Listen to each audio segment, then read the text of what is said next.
నమో మా రిలేటివ్స్ తిరుపతి వెళ్ళారు కదా, ముందు వీడియోలో చెప్పాను. వాళ్ళు తిరుపతి వెళ్ళొచ్చి ఇంటి దగ్గర సత్యనారాయణ స్వామి వ్రతం చేసుకుంటున్నారు. వ్రతం ఇంకా స్టార్ట్ అవ్వలేదు. ఈలోపు భోజనాలన్నీ ప్రిపేర్ చేస్తున్నారు. కూరలన్నీ వండేశారు. సాంబార్లోకి పప్పు చేశారు. ఇప్పుడే అన్నం కూడా వండుతున్నారు అనమాట. ఇక్కడ ఈరోజు సత్యనారాయణ స్వామి పూర్తి పూజా విధానం ప్లస్ మొత్తం కథ కూడా ఉండిద్ది. కావాలంటున్న వాళ్ళు లాస్ట్ వరకు చూసేయండి. ఇంకెందుకు లేట్ వీడియోలోకి వెళ్ళిపోదాం. Okay, welcome to my channel Parnika and siblings. జగత్తును మొత్తం వెళ్లి పోషించేటువంటి పరమాత్మ శ్రీమన్నారాయణమూర్తి కనుక ఆయనే అడుగుదాం. ఆయనే మోక్షాన్ని ఇస్తాడు కదా అనుకునేది తడవుగా మనోవేగంతో వైకుంఠం వెళ్ళిపోయాట. ఎప్పుడైతే మనోవేగం అంటే మనసులో అట్లా తలుచుకోగానే ప్రత్యక్షం అట్లా మనసులో తలుచుకున్నదే తడవుగా వైకుంఠం వెళ్ళేటప్పటికి అక్కడికి వెళ్ళి చూసేప్పటికి స్వామివారు ఎట్లా ఉన్నారయ్యా అంటే ఎట్లా ఉంటాడు స్వామివారు వైకుంఠంలో శాంతాకారం వహివేదం పద్మనాభం శ్రీసు అని చెప్పుకుంటాం. ఇప్పుడు ఏం చెప్పుకుంటాం? ఆయన్ని చక్కగా శాంతాకార స్వరూపుడైనటువంటి వాడి శేషతల్పం మీద హాయిగా ఒక పక్క తిరిగి భుజం మీద పెట్టుకుని అరమోటు గడతో విశ్రమిస్తూ ఉంటే లక్ష్మీదేవి ఇప్పుడు పాదాలు వస్తూ ఉంటుంది. ఘనంగా వైకుంఠం వచ్చావురా, వైకుంఠం వచ్చింది అడవుగా నన్ను అదే పనిగా పొగుడుతూ ఉన్నావు, ఏమిటి నాతో పనుండి వచ్చావా అని అడిగాట. అంతేగా బలాపేక్షాశ్రయంత్రియం ఏదైనా ఒక పద్యాన్ని ఆపేక్షించి వెళ్ళినప్పుడు ఎదుటివాడు మనకంటే చిన్నవాడు తక్కువ వాడైనప్పటికీ కూడా ఎట్లా దర్శనమిస్తాడు? భగవత్ స్వరూపంగా ఉంటాడు. ఎందుకని మన పని మన అవసరం ఉన్నది కాబట్టి. అదే అవసరం తీరిపోయింది, సాక్షాత్తు భగవంతుడు ఎదురుగుండా ఉన్నా పట్టించుకుంటావా? రోజు దండం పెట్టరాడి పెడతాం, ఆయనకి కట్టంగా అవసరమైనప్పుడు మాత్రం పడిపడి దండాలు పెడతాం, నడిచిపండి ఎక్కుతామంటాం, పొంగలు పెడతామంటాం, లేదా పోతులు పెడతామంటాం, ఇంకోటి అంటాం 100 మొక్కులు మొక్కుతాం. అవునా? అదే రోజు దండం పెట్టామనుకో అంతగా మొక్కులు మొక్కే అవసరం వస్తుందా? కానీ మనకి రోజు బుద్ధి కుదరదు కాబట్టి పెట్టకూడదు. శాస్త్ర ప్రకారం అయితే ఎప్పుడు పెట్టకూడదు. కాకపోతే మధ్యలో వచ్చిన వామాచారాలు పెట్టుకుంటూ వస్తున్నాం. అవన్నీ ఎప్పుడైతే ఈ విధంగా స్వామివారు అడిగారో వెంటనే నాకులు వారు అంటూ ఉన్నారు కదా, మహానుభావ నువ్వు సర్వాంతర్యామి, నీకు తెలియదే ఉంది, నేను ఎక్కడి నుంచి వచ్చాను, ఎందుకోసం వచ్చాను, ఏం అడుగుతానో కూడా అన్ని తెలిసినటువంటి వాడివి, లీలా మానుష విగ్రహుడు నువ్వు. కాకపోతే నన్ను అడిగావు కాబట్టి నేను చెబుతూ ఉన్నా, ఇట్లా భూలోకం నుంచి వస్తున్నాను, భూలోకంలో ప్రజలు ఈ విధంగా అవసరపడుతున్నారు, మరి వాళ్ళ కష్టాలన్నీ ఈడేచ్చి వాళ్ళకి ఎహంలో సుఖాన్ని ప్రసాదించి అంచెంలో దుర్లభమైనటువంటి మోక్షాన్ని అందించడం కోసం ఈయన ఉపా ఈయన చేత ఏదైనా చిన్న పూజ ఉంటే చెప్పు అన్నాడు. చిన్న పూజ ఉంటే చెప్పమన్నాడు. మళ్ళీ తపస్సు యజ్ఞం యాగాదులు లాంటివి చెబితే అందరి వల్ల అవుతాయా? అవవుగా. అందుకని చిన్న పూజ ఏదైనా ఉంటే చెప్పోయా అని అడిగితే అప్పుడు ఆయన చెప్తున్నాడు కదా, ఆయన ఏమం సత్యనారాయణ వృతం ప్రోక్తం, సత్యనారాయణ వ్రతం అనేటువంటి ఒక వ్రతం ఉన్నదిరా. ఆ వ్రతాన్ని కనుక ఆచరించినట్లయితే దుఃఖ శోక అధికంచరే, దుఃఖము శోకము అనేటువంటి నశించిపోతాయిట. ధనధాన్య వివర్ధనం, గృహంలో ఎప్పుడు కూడా చక్కగా ధనధాన్యాలు దిన ప్రవర్ధమానంగా వృద్ధి చెందుతూ ఉంటాయ్యా. సర్వ సంపత్ప్రదం సర్వత్ర విజయప్రదం, కోరుకున్న కోరికలన్నీ నెరవేరుతూ అన్ని రంగముల ఎందుకు కూడా మంచి అభివృద్ధి కానవస్తుంది అని చెప్పని సాక్షాత్తు శ్రీమన్నారాయణమూర్తి చెబితే వెంటనే నారదులు వారు అడిగారు కదా, ఏమయ్యా వ్రతం ఉందన్నావు, చాలా బాగుంది, కానీ అసలు ఈ వ్రతాన్ని ఏ రోజు ఏ సందర్భంలో ఎట్లా చేసుకోవాలో చెప్పవయ్యా అని అడిగితే అప్పుడు ఆయన చెబుతూ ఉన్నాడు, ఆయన మాఘేవా మాధవం దృష్టా కార్తికేవే సుగేదినే, మాఘాధిపతి మాఘమాసం మొదలుగా ఉత్తరాయణ పుణ్యకాలం ఉంది, కానీ ఉత్తరాయణం తప్పుకుంటే దక్షిణాయనం కార్తీక మాసం ఉంది, కానీ వ్రతం చేస్తే ప్రశస్తం అని చెబుతూ చేయవలసిన రోజు ఎట్లా ఉండాలి అంటే ఏకాదశిమ్యాం పూర్ణిమాయాం రవిశంకరమణే సుగేదినే, ఏకాదశి తిథి గాని పూర్ణిమ తిథి గాని అయితే ప్రజస్తం అని చెబుతూ యస్మిన్ భక్తి శ్రద్ధ సంగీతం. నువ్వు ఏకాదశి రోజు చేసావా, పూర్ణిమ రోజు చేసావా, లేదు పాఠ్యం రోజు చేసావా అని నేను చూడనయ్యా. నేను చూసేది ఏమిటి? భక్తి శ్రద్ధే నచేతసా, భక్తి శ్రద్ధతో చేసావా లేదా అన్నది మాత్రమే చూస్తాను. కాబట్టి వ్రతానికి కావాల్సినవి ఏమిటి? భక్తి శ్రద్ధలు అని చెప్పని సాక్షాత్తు శ్రీమన్నారాయణమూర్తి నాథుల వారికి ఉపదేశించినట్లుగా సుధమహాముని సౌనకావిష్ణులందరికీ కూడా ఉంచాడు. స్కాంద ప్రాణేయ వాగండే సత్యనారాయణ వృతార్థే ప్రథమోధ్యాయ సమాప్త. శ్రీమద్ రమణ గోవింద గోవింద. సర్వోపచార పూజాన్ సౌఖ్యాన్ ధూమాగ్రాభ్యాం సర్వోపచార పూజాన్ సౌఖ్యాన్ ధూమం సాక్షాత్ నైవేద్యం. మీరు పట్టుకోండి అమ్మా, ఎవరైనా ఏం కాదు ఎత్తుగా. సరే కానీ కానీ తర్వాత బాబు కాయ కొట్టు దానికి కాయ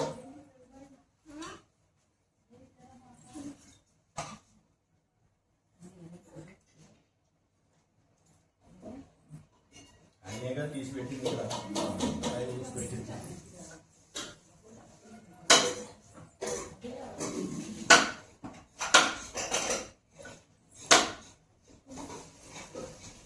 వెళ్ళినప్పుడు అలా ఎంపేద్దాం అనుకుంటాడు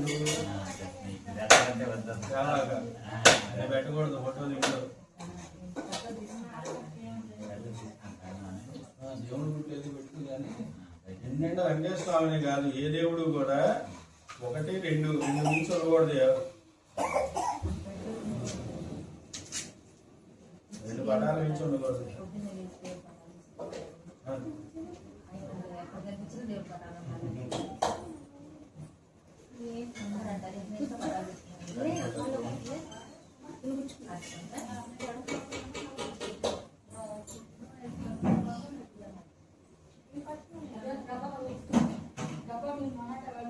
మీద కొబ్బరి చెక్కల మీద నీళ్ళే ఓం భూస్వామి యోయో నః ప్రచోదయాసక్తం వర్తేతే వైజ్ఞానం సముద్రోత్సణవదే రమా సుమే సత్యనారాయణ స్వామి ఉదాహరణ స్వాహాదిభ్యో శ్రేయతాన్ముత్సరాత్మ ధావాచనానికి అనుభోక్తి భగవద్గీతం సోప్యాం ఓం ప్రణాయస్వామి సోప్యాం నేలవర్షంలో ఉదకపానీయం సోప్యాం మనోన్మాన్ని తాంబూలం దాకా నమస్కారం చేసుకోండి తాంబూలు జనాంతరం దివ్య శ్రీనిరాజనం యదాహమే నమోష మహాంతం ఆదిత్యవదనోత్సవారే సర్వాణి రూపాణి నామాని ఉత్సాహ వివర్ణిరాత్రే ఆనందగత్పుంగ నీరాజనం దర్శయామి చేత నీరాజనం సమర్పయామి నీరాజనముఖే ఆద్యమనియం సమర్పయామి నీరాజమనియం సమర్పయామి ఇవ్వండి నిర్గణగత్వండి హర హర హర హర నమ పార్వతీపదే హర హర మహాదేవ శ్రీమద్రమారమణ గోవింద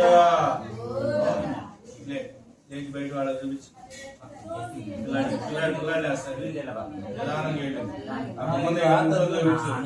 గోవింద చెప్పు ఒకసారి నీ నోటితో రెండు అక్షరాల కళ్ళ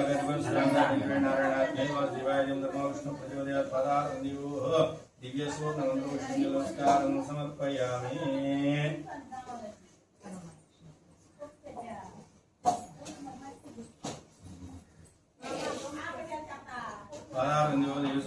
నమస్కారం సమర్పయామి అధాన్యక్షం రోక్షామి శృణుద్ధముని సత్తమాః. ఈ విధంగా సుధ మహాముని సౌందర్యాలందరికీ మొదటిగా చెప్పగానే మళ్ళీ అందరూ అడుగుతూ ఉన్నారు కదా ఏమయ్యా వ్రతం ఉందన్నావు చాలా బాగుంది కానీ అసలు ఈ వ్రతాన్ని ఏ రోజు ఏ సందర్భంలో ఎట్లా చేయాలో చెప్పావు బాగుంది కానీ తొలిగా అసలు ఈ వ్రతాన్ని ఎవరు చేశారు చేసేవాళ్ళు ఎటువంటి ఫలితాలు పొందారు చెప్పవయ్యా అని అడిగితే అప్పుడు ఆయన చెబుతూ ఉన్నాడు కదా ఆయన కచ్చత్ కాశీపురి రమ్య ఆశీర్తి పూర్వం కాశీపట్నం నందున శతానందుడు అనేటువంటి ఒక పేద బ్రాహ్మణుడు నివసిస్తూ ఉండేవాడయ్యా. బ్రాహ్మణోహం దరిద్రోహం భిక్షార్థం వైపుదలే ఆయన ఇక్కడ దరిద్రం చేత బాధపడుతూ ఉండడం చేత ప్రతినిత్యం భిక్షాటం చేస్తూ కుటుంబాన్ని పోషించుకునేవాటటువంటి శతానందుడు వారికి అన్నపూర్ణకు నెలవైన కాశీపట్నం నందున 1,000 రోజుల నుంచి భిక్ష దొరకలేదు. ప్రతి ఇంటి ముందు కూడా భౌతిక భిక్షాన్ని జోలు పెట్టాడంటే కానీ ఏమ్మా కూడా చాటు భిక్ష కూడా పెట్టలేదు. తిరిగి వేసారిపోయాడు. ఏమిటా భగవంతా నాకు తెలుస్తుంది పోయిన జన్మలో నేను ఏదో పాపం చేశానయ్యా పాప ఫలితాన్ని నేను అనుభవిస్తాను కానీ నన్ను నమ్ముకొని ఇంటి దగ్గర భార్య బిడ్డలు ఉన్నారే కనీసం వాళ్ళ ఆకలి తప్పికన్నా ఇదే మార్గం చూపు అని చెప్పని భగవంతుడిని ప్రార్థిస్తూ తలపైకి ఎత్తి నమస్కారం చేశాడు. ఎప్పుడైతే ఈయన తలపైకి ఎత్తాడో ఆ ఎండ వేడికి ఒంట్లో ఉన్నటువంటి నిశ్శబ్దంకి కళ్ళు బయలు గమనించాయి. ఇక్కడికి అక్కడే పువ్వులు కట్టటువంటి స్థితిలో దత్ర శ్రీమన్నారాయణ హరి ఇక్కడ వాళ్ళ కాశీపట్నం ఏంటి బ్రాహ్మణుడు గుర్తువాసం ఆడేటువంటి అనుకున్నది తరువుగా తప్పే ఇదంతా తీయటి వైకుంఠ అదృశ్యమైనటువంటి వాడై కాశీపట్నం పురవీధుల్లో ఒక వృద్ధ బ్రాహ్మణ రూపం ధరించి వచ్చి శతానంద వారు తట్టిలు ఎగుతూ ఉన్నట్టు ఎవరు అబ్బాయి ఏమిట్రా ఎందుకు ఇక్కడ పడిపోయావు ఏమిటి అన్న. ఎప్పుడైతే స్వామి వారి చేతి స్పర్శ వెళ్ళిందో ఒంట్లో ఉన్నటువంటి నీలసం నక్షత్ర వారిలో మటుమాయమైపోయి నూతన ఉత్సాహంతో లేచి కూర్చున్నాడు. దాని గురించి చెప్పుకున్నట్టు చెప్పేటప్పటికి ఆయన అన్నాడు కదా మరి ఆయన సత్యనారాయణ స్వామి వ్రతం ఉన్నది ఆ వ్రతం చేసుకోవాలి కష్టాలన్నీ తీరిపోతాయని చెప్పినటువంటి వాడే కళ్ళెదురుకుండానే అనిపిస్తుంది. ఎప్పుడైతే ఈ మాట చెప్పి మాయమైపోయాడో వచ్చింది సాక్షాత్తు శ్రీమన్నారాయణమూర్తి నన్ను అనుగ్రహించడానికి వచ్చాడు నిశ్చయించుకున్నటువంటి వాడే స్వాహా కరిష్యాం కృదేవకం మహానుభావ నీ అనుగ్రహానికి నన్ను పాత్రుని చేయవయ్యా, నీ వ్రతాన్ని నేను చేసుకుంటాను, అనుగ్రహించు అని చెప్పి నమస్కారం చేసుకున్నటువంటి వాడే నిజనగరమా ఇంటికి వచ్చాడు. ఇంటికి వచ్చే భార్య లాగలాగలన్నారు, ఏ వినపట్లేదు చెవులకి. ఎప్పుడు తెల్లవారుతుందా, ఎప్పుడు వ్రతం చేద్దామా అన్న జాసలోనే ఉన్నాడు. కానీ వీళ్ళు ఏమడుగుతున్నారు, ఏం మాట్లాడుతున్నారో కూడా వినిపించుకునే స్థితిలో ఉన్నాట. తెల్లవారు ముందుగా లేచాట, గ్రహతలార స్నాన సంధ్యానుష్ఠానాన్ని గావించాడు, స్వామి వారికి నమస్కారం చేశాడు. ఓ మహానుభావ, ఈ రోజు నీ వ్రతాన్ని నేను ఆచరించవచ్చాను, నువ్వు నాకు ఎంత శక్తిని ప్రసాదిస్తే అంత శక్తితో నేను వ్రతం చేస్తాను అని భగవంతుడి మీద భారం పడవేశాట. పడవేసి రోజు మాదిరిగాని ఉత్తరయం భుజాన వేసుకొని పదాల్లో కూర్చాడు. వచ్చి రాగానే అక్కడికి వచ్చాడు, స్వయంపాలన చేసి బయటకు వచ్చాడు. ఇంకోటి ఆ విధంగా ఆ రోజు నలుగురు పిలిచి పెట్టాక ఏ రోజు కూడా తను ఊహించుకోలేంత ధనాన్ని గాని ద్రవ్యాన్ని గాని సంపాదిస్తాను అని మహత్తత్వాన్ని వేయలేని మూట తెచ్చుకునేది. కావలసినవన్నీ ఇంట్లో పెట్టుకున్నాడు, మిగతావన్నీ తీసుకెళ్ళాడు, బజార్లో విక్రయించుకున్నాడు. సంభాఫలం కృతం క్షీరం గోధుమ సుపక్వగలీవల చక్కగా నిగల ముగ్గినటువంటి అరటిపళ్ళు, గోధుమ పంచదార, పడిపలు, యాలకాయలు, జాజికాయ, జాపత్రి, ఆవు పాలు, పెరుగు ఇత్యాదులు తీసుకున్నాడు. గోలో కనిపించిన పెద్దలందరికీ చెప్పాడు. ఆయన సాయంత్రం వ్రతం చేసుకున్నాడు అన్నయ్య అన్నాడు. ఇంటికి వచ్చాడు. ఇంట్లో ఈశాన్య భాగం చక్కగా ఆవు పెట్టుకొని రంగవల్లులు తెచ్చేది, దాని మీద ఒక దళసరి వస్త్రాన్ని కట్టి దానికి 4 మూల 4 అరటి స్తంభాలు బాచినటువంటి వాడే రంగురంగుల పువ్వులు, మామిడి తోరణాలతోటి మండపాన్ని అలంకరించి నిజాత్ముకే పూర్వం సాయంత్రం గోధుడు లగ్నం అంటే ఆవులు మేకలు ఇంటికి దిగి వచ్చేటువంటి సమయంలో 3వ యామం చక్కగా తలారా స్నానం చేసి ఎక్కడైతే మండపాన్ని ఆసాదించి పెట్టుకున్నాడో అక్కడ స్వామివారిని ప్రతిమాస్వరూపుడిగా ఆవాహన చేసుకున్నటువంటి వాడే సంభవతి పదార్థ తన శక్తి కొద్ది భక్తితో స్వామివారిని ఉంచుకొని రాత్రి తెల్లవారులు కూడా నామ సంకీర్తనతో జాగరణ చేసి మరుసటి ఉదయాన్నే బ్రాహ్మణే బాంధవచ్చేవ సైతో ధర్మదత్త బ్రాహ్మణుని, బంధువుని, ధర్మం తెలిసిన పెద్దలు 4 వర్ణాల వారిని కూడా పిలిచి భోజనతాంబూ సత్కారాలు చేసి స్వామివారికి నమస్కారం చేశాడు. మహానుభావ, ఇదే విధంగా నన్ను అనుగ్రహిస్తే ప్రతి సంవత్సరం నీ యొక్క వ్రతాన్ని నేను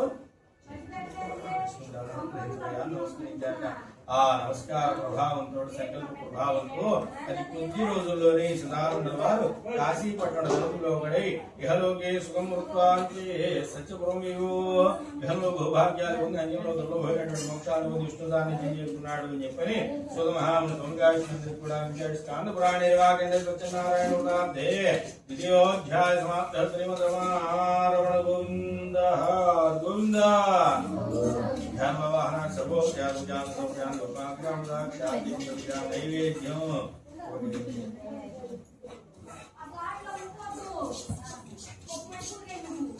ఆయన కొట్టించుకొని వచ్చేవాళ్ళే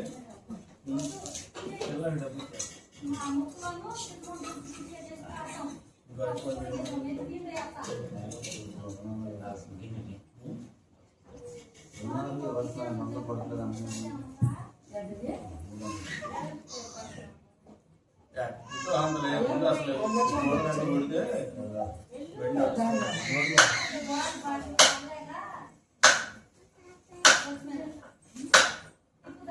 ఒంగోలు నుంచి ఇక్కడ రాకొస్తే అక్కడ ఆయిల్ ఏ బొంగులో బండి మీద వెళ్ళే అంటే మరి ఏం చేయమంటే బస్సు ఎక్కడ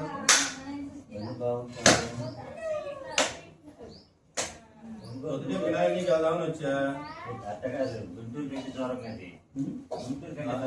హైవే బాగుంది ట్రాఫిక్ ఉండదు, నీడ లేదు. ఇదివరకు చెట్లు నీడ అనిపించేది, ఇప్పుడు అసలు ఎక్కడ చెట్టు అనేది లేదు కదా. ట్రాఫిక్ లేదు.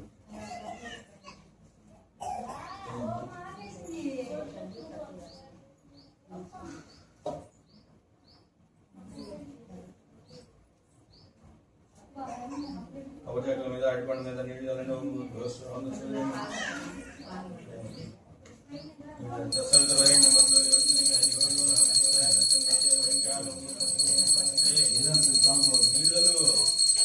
శ్రీ రమా సమేత సత్యనారాయణ స్వామి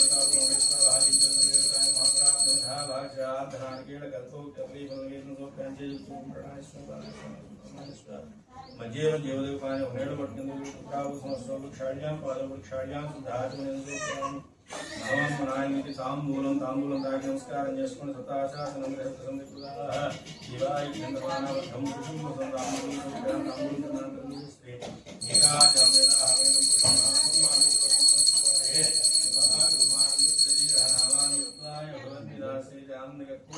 నీరాజనం దర్శయామి నీరాజనముఖే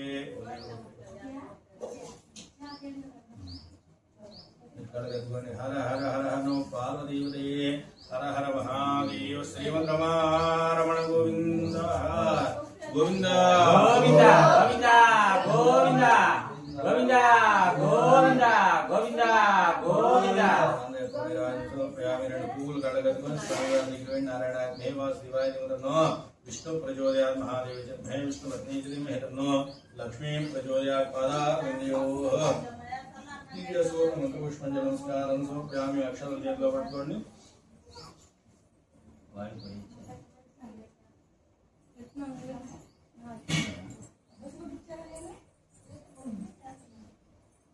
దేవరక్షామి శృణుద్ధం మనుసత్తమా ఈ విధంగా సుతమహాముని సౌకాశుడికి కూడా మొదటి ఎడగాలు చెప్పిన తర్వాత మళ్ళీ అడుగుతూ ఉన్నారు కదా ఏమయ్య వర్తందనం చాలా బాగుంది చేసి ఫలితాలు పొందినటువంటి వాళ్ళ గురించి చెప్పు అందుకంటే బాగుంది కానీ సహజంగా మానవుల యొక్క లక్షణం ఏమిటాయా అంటే అలసత్వం చేయాలనే కోరిక మనస్సులో ఉంటుంది కానీ ఏ పనిని త్వరపడి చేద్దాం అంటూ వాయిదాలు వేస్తూ ఉంటాం ఈ విధంగా చేస్తాను అన్న తర్వాత చెయ్యకపోతే ఎటువంటి ఫలితాలు కలుగుతాయని అడిగారట అడిగితే అప్పుడు ఆయన చెబుతూ ఉన్నాడు కదా ఆయన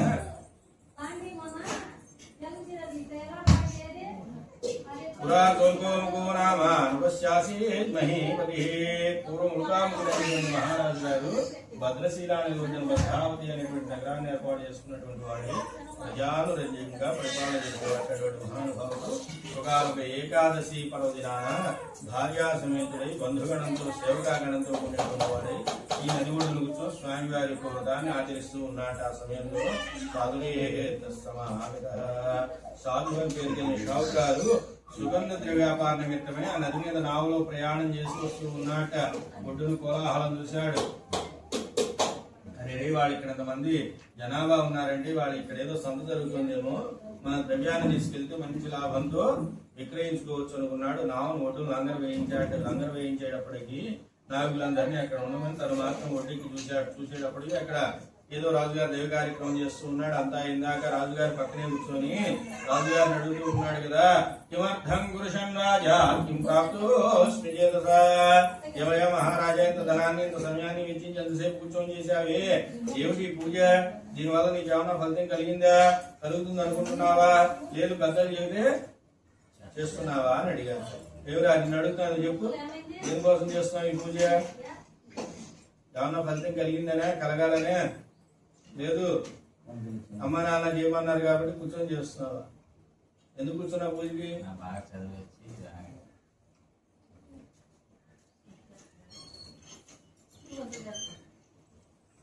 మీ నాన్న ఎందుకు చేస్తున్నాడు అడుగు,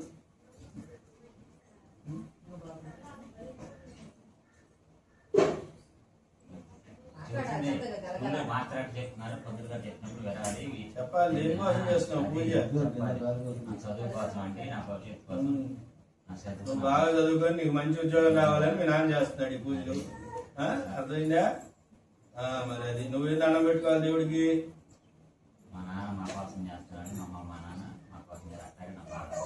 బాగా చదువు రావాలి, మంచి ఉద్యోగం రావాలి, దండం పెట్టుకోవాలి, అది దేవుడికి గట్టిగా దండం పెట్టుకో, మంచి చదువు రావాలి, అట్లాగే మంచి ఉద్యోగం కావాలి.